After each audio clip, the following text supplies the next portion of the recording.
Every time I do this commute, I feel like I'm winning at life. I feel amazing. Hi, my name's George Bullard. I'm a professional explorer, and this is the wackiest commute on the planet. The wackiest commute genuinely came about a few years ago when I used to kayak along the River Thames, and I've really brought this post-lockdown to Wales, where I have been locked down with my girlfriend.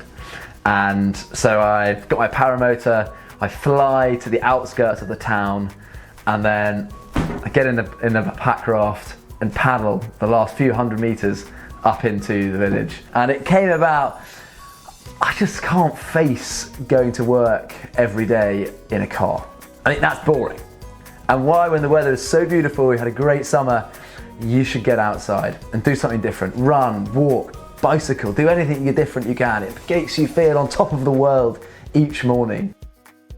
First thing, I get up in the morning and the first thing that I do is draw the curtains with trepidation. Is the weather good enough for me to fly?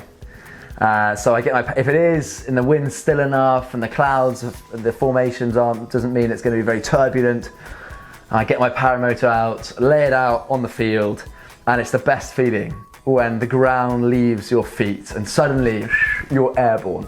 Phenomenal.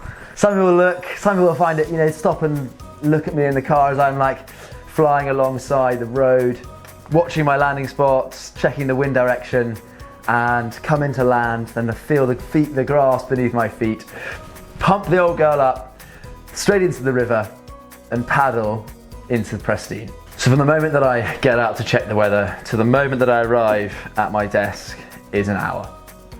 It's about 40 minutes on the flight and about 20 minutes on the canoe. The only problem is that paddling this back up the river against the flow is impossible. So I currently don't have a car or a way of getting home, so I have to get someone to come pick me up. My mission as an explorer is to rewild humans. I believe that we've lost touch with the outdoors, and hence why my commute and my passion and my job go hand in hand. I run a company called I Go Adventures, and we are all about getting people outside. We run adventures with purpose all over the world. Clearly sometimes when I arrive here I'm a bit wet, but luckily on Zoom they can only see the top half. So that is okay. But of course here is nice and warm and cozy, so I go from home, I get very wet, and then I come to a nice warm office, so it's the middle bit is manageable. But of course it's totally worth it when you see dippers and fish and ducks and birds and animals and wildlife each morning.